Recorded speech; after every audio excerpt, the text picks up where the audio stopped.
Estamos ya en contacto con el jefe nacional de epidemiología, el doctor Virgilio Prieto, que nos acompaña gentilmente en esta mañana para hablar del incremento de los casos de coronavirus.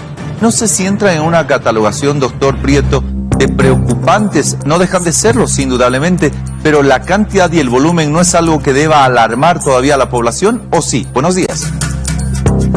Buenos días, muchas gracias. Sin duda hemos estado registrando cifras bajas en anteriores semanas, pero en esta última se han empezado a incrementar nuevamente, aunque no en gran cantidad, pero hay un incremento notorio de algunos departamentos.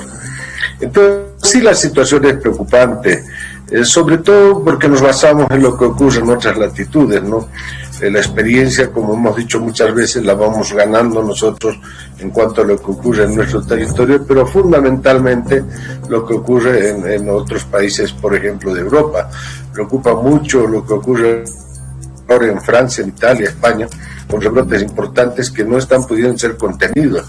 Y asimismo también que ha ocurrido en países vecinos como Chile, Perú, Ecuador. Si bien nosotros estamos, digamos, notoriamente en diferencia con cifras bajas respecto de otros países, pero el comportamiento de nuestra ciudadanía parece que nadie se informa, parece que no vemos las noticias.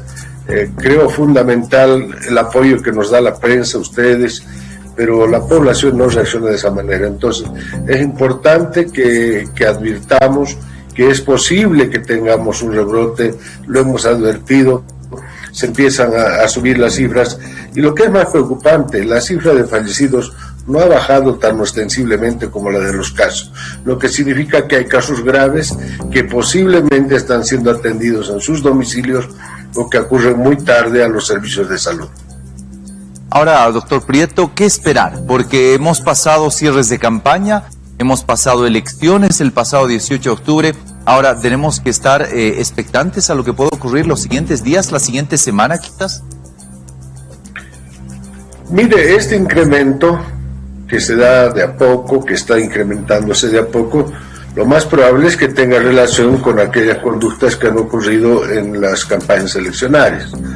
Y esperamos entre 1 a 2 semanas lo que va a ocurrir con lo que ha pasado en las elecciones mismas.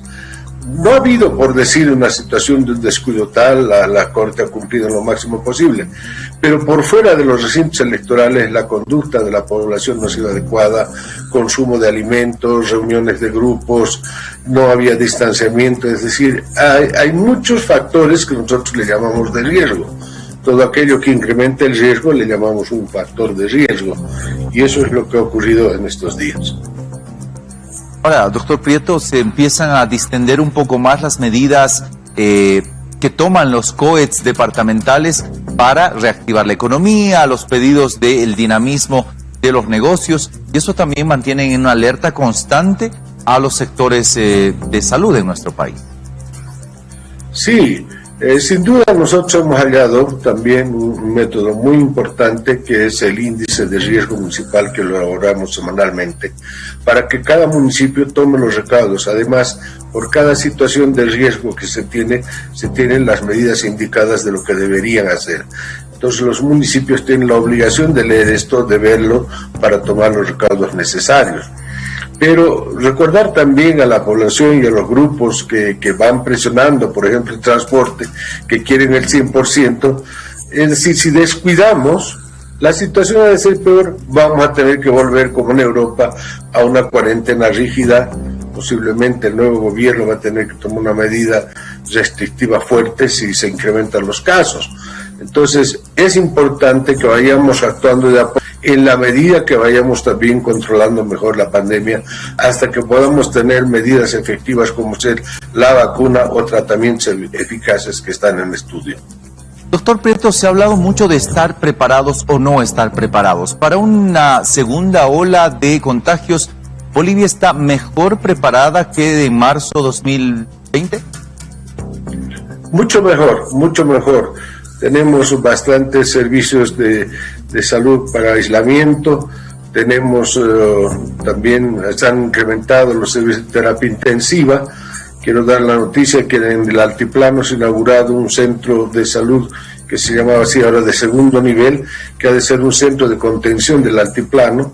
Estamos dotando de 2 respiradores, producto de una evaluación de la ministra, que nos está permitiendo tener esto en el altiplano, el centro de contención y otros. Pero recordarle, estamos hablando de París, estamos hablando de Italia, estamos hablando de España, de Estados Unidos. Ningún país puede soportar la velocidad con que se transmite la enfermedad y peor aún la velocidad con que ocurren los decesos. Esto es lo que tenemos que ver, ¿no? Podemos estar tal vez mucho mejor preparados ahora, se criticará que hemos hecho lo suficiente, pero ningún país ha podido responder porque realmente la letalidad y la virulencia del virus son muy grandes.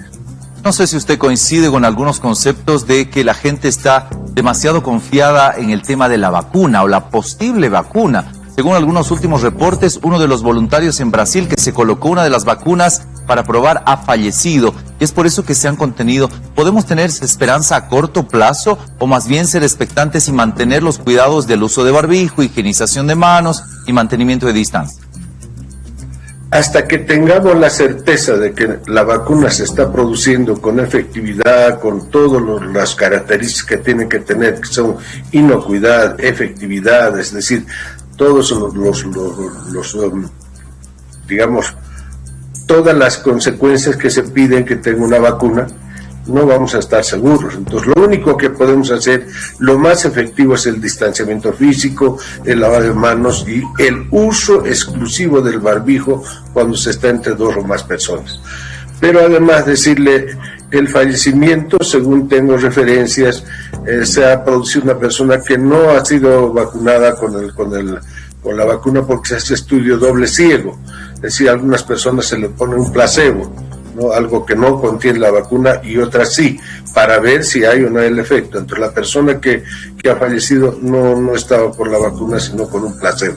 Eso para claridad, porque nosotros estamos trabajando mucho con AstraZeneca, que es la que está probando la vacuna Oxford.